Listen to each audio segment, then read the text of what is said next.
दोस्तों नमस्कार, आदाब, सत श्री अकाल। उर्मिलेश संवाद के इस कार्यक्रम में आपका बहुत बहुत स्वागत है। मैं हूं उर्मिलेश। दोस्तों, जो राजनीति के खिलाड़ी होते हैं उनको गाइडेंस देना, उनको खेल का गुर सिखाना कि भाई ये आप कीजिए तो और ज्यादा अच्छा खेल आपका होगा, और ज्यादा खेल आप जीतेंगे, स्ट्रेटजी समझाना जिसको कहते हैं अंग्रेजी में, चुनाव का सलाहकार बनना, ये अपनी जगह है। लेकिन चुनाव में जो आप गुर देते हैं, जो आप समझाते हैं नेताओं को, और स्वयं नेता बन करके आप अगर चुनाव लड़ते हैं या लड़ाते हैं अपनी पार्टी के लिए, तो दोनों में बड़ा फर्क हो जाता है। देश के बहुत जाने माने एक स्ट्रेटजिस्ट हैं चुनाव के, जो तमाम नेताओं को इस चुनाव की स्ट्रेटजी समझाते रहे हैं, उनको गुर देते रहे हैं, उनको तमाम सलाह देते रहे हैं, प्रशांत किशोर। और प्रशांत किशोर की इतनी ख्याति है कि भारत का मीडिया प्रधानमंत्री या देश के और बड़े नेताओं के बाद अगर किसी को सबसे ज्यादा तरजीह देता है मीडिया कवरेज अगर राजनीतिक लोगों में आजकल, तो वो श्रीमान प्रशांत किशोर ही हैं। मैं तो देखता हूं कि उनका बिहार में नीतीश कुमार और लालू प्रसाद और तेजस्वी से भी ज्यादा कवरेज मिलता है प्रशांत किशोर को। तो प्रशांत किशोर ने एक पार्टी बनाई है, जन स्वराज पार्टी, और 1 साल सवा साल से मैं देख रहा हूं कि उनकी यात्राओं को, उनके राजनीतिक अभियान को इतना जबरदस्त कवरेज की कल्पना नहीं की जा सकती है। लेकिन दोस्तों, वो जो प्रशांत किशोर जी हैं, वो 2025 का चुनाव लड़ने से पहले ही उन्होंने फैसला किया कि ये बाई इलेक्शन लड़ेंगे। अब ये बाई इलेक्शन लड़ने का फैसला मैं नहीं समझ पा रहा हूं कि चुनाव के इतने बड़े स्ट्रेटजिस्ट से ये ब्लंडर क्यों हुआ। मैं कहता हूं कि जब आपको मैदान जंग में जाना है पहली दफा, तो आप खुले मैदान में जाइए, बड़े मैदान में उतरिए। आप बाई इलेक्शन में क्यों? लेकिन वो बाई इलेक्शन में गए। मुझे बहुत अचरज हुआ, और मैं सिंपैथेटिकली कह रहा हूं कि भाई आप नए एक खिलाड़ी हैं, तो आपको बड़े मैदान में, बड़े खेल में जाना चाहिए। आप बीच वाले में क्यों उतर गए?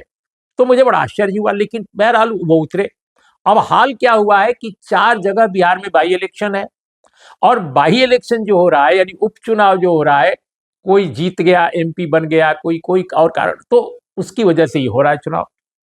अब आपको मैं बताऊं, इसमें 4 जो सीटें हैं उनका नाम है तरारी, बेलागंज, इमामगंज और रामगढ़। ये 4 सीटें बिहार की हैं जहां पर विधानसभा के लिए उपचुनाव हो रहा है। इन सभी सीटों पर कोई न कोई जीता और सांसद बनकर वो केंद्र में चला गया।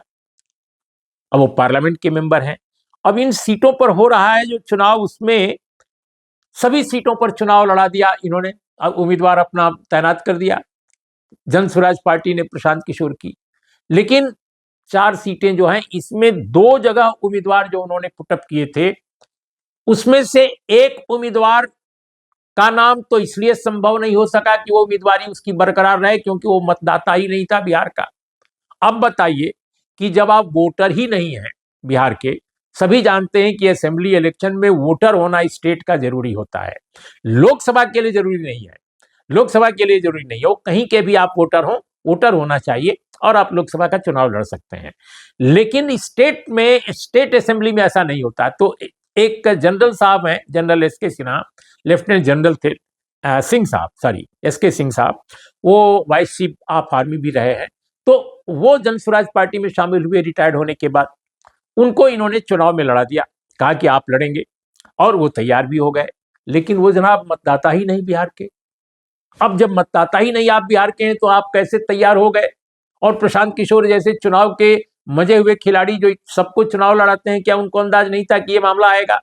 तो उन्होंने अब पर्चा वो भर ही नहीं सकते, तो उनकी जगह इन्होंने प्रशांत किशोर ने एक उम्मीदवार अपना दिया है, किरण सिंह, जिनका उन्होंने हाल ही में नाम डिक्लेयर किया।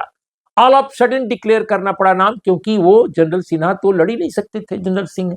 इसके अलावा एक और दिलचस्प बात हो गई कि 4 जगह चुनाव है, 2 जगह ये उनके साथ एक्सीडेंट हो गया, पॉलिटिकल एक्सीडेंट। दूसरी जगह जो एक्सीडेंट हुआ पॉलिटिकल, वो बड़ा दिलचस्प था।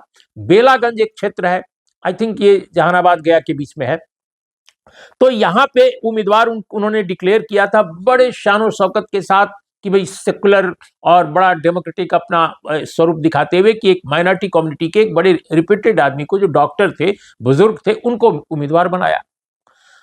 उनका नाम था डॉक्टर खिलाफत हुसैन साहब।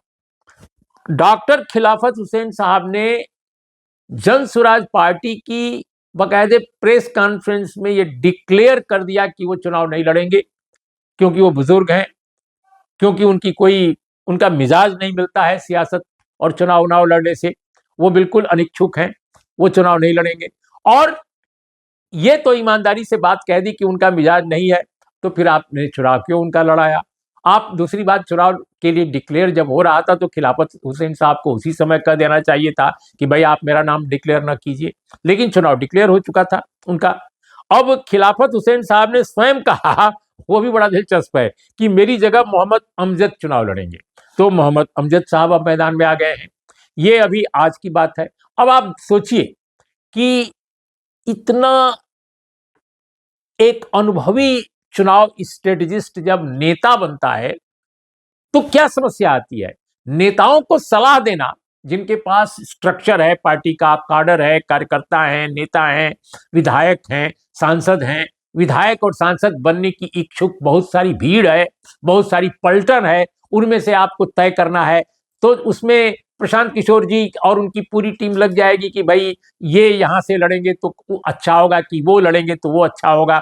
और आपको नाम दे दिया कि साहब ये देखिए नेताजी, हमने जो अध्ययन किया है उसमें ये बड़े अच्छे उम्मीदवार साबित होंगे, 89% लोग इनके पक्ष में हैं और दूसरे उम्मीदवार के पक्ष में तो केवल 18% है, वगैरह वगैरह। ये सब बातें ये लोग करते हैं।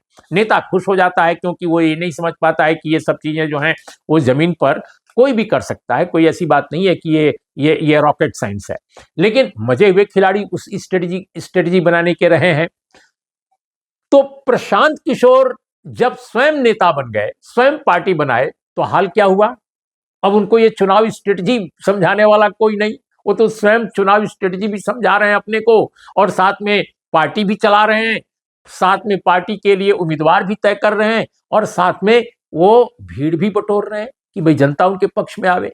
तो एक काम, सारा सारा काम एक आदमी के जिम्मे है, और बाकी जो मनोज भारती जैसे लोग हैं या बहुत सारे और उनके जो नेता हैं वो सहयोग कर रहे हैं। मैं ये नहीं कह रहा हूं कि नहीं कर रहे हैं, लेकिन साहब स्ट्रेटजी तो यही बना रहे हैं। ऑल ऑफ सडन पार्टी बनाई है।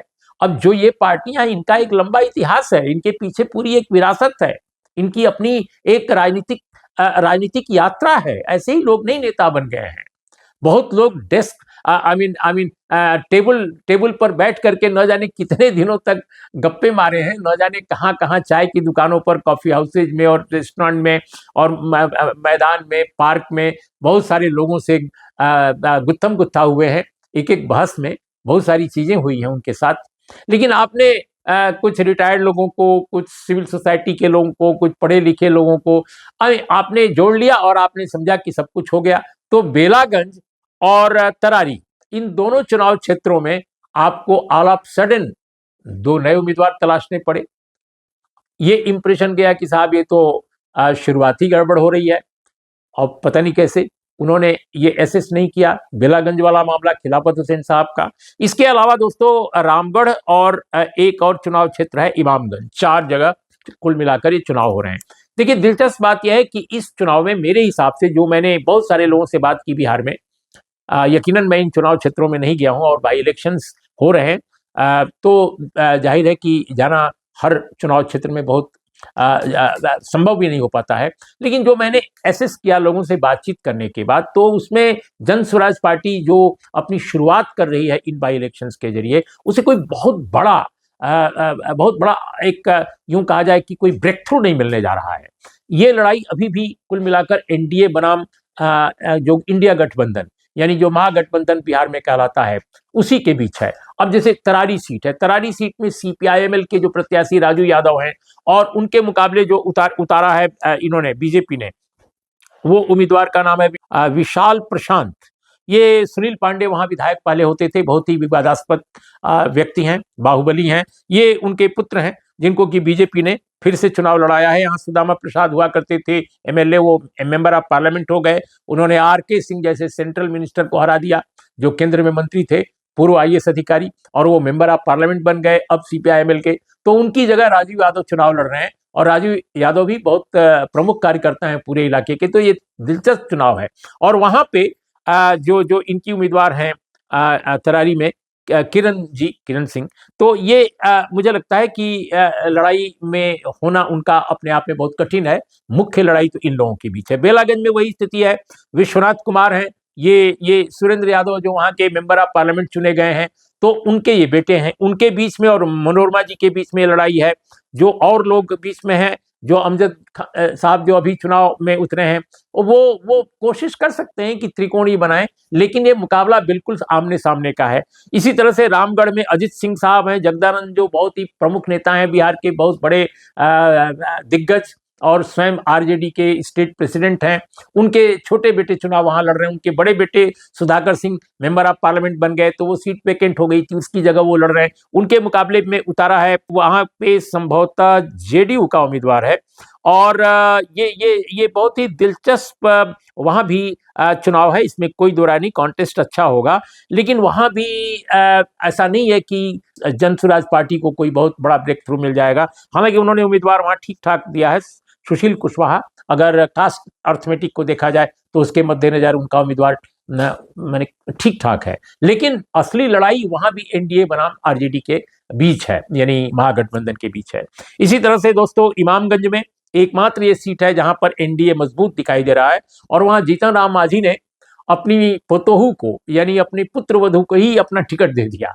इसको लेकर भी बीजेपी में बड़ी नाराजगी है कि साहब, बेटा भी और आप भी और आपकी पुतोहू भी, ये सब राजनीति के मैदान में उतर गए हैं। तो ये बड़ा दिलचस्प है। लेकिन हाँ, वहां पे जीतन राम मांझी का बेस है, और वो पुराने नेता हैं, चाहे वो जिस तरह से भी प्रैक्टिस करते हो अपनी पॉलिटिक्स को, लेकिन उनका एक आधार है। उस आधार पर मैं मान सकता हूं कि ये लड़ाई दिलचस्प हो सकती है। लेकिन जन स्वराज पार्टी के लिए बाई इलेक्शंस के जरिए राजनीति में शुरुआत करना, चुनावी राजनीति की शुरुआत करना, मैं समझता हूं कि इस पर जरूर विचार करना चाहिए था प्रशांत किशोर को, अगर वो सीरियस हैं पॉलिटिक्स को लेकर। क्योंकि पॉलिटिशियंस को, जैसा मैंने पहले कहा, सलाह देना, स्ट्रेटजी सुझाना अलग बात है, लेकिन स्वयं पॉलिटिशियन बन करके और चुनाव मैदान में उतरना और जनता के बीच बताना कि हम भी हैं, बड़ा कठिन काम है। अब देखना है कि वो कितना इस कठिन काम को कितना सहज बना पाते हैं। तो आज दोस्तों इतना ही। नमस्कार, आदाब, सत श्री अकाल।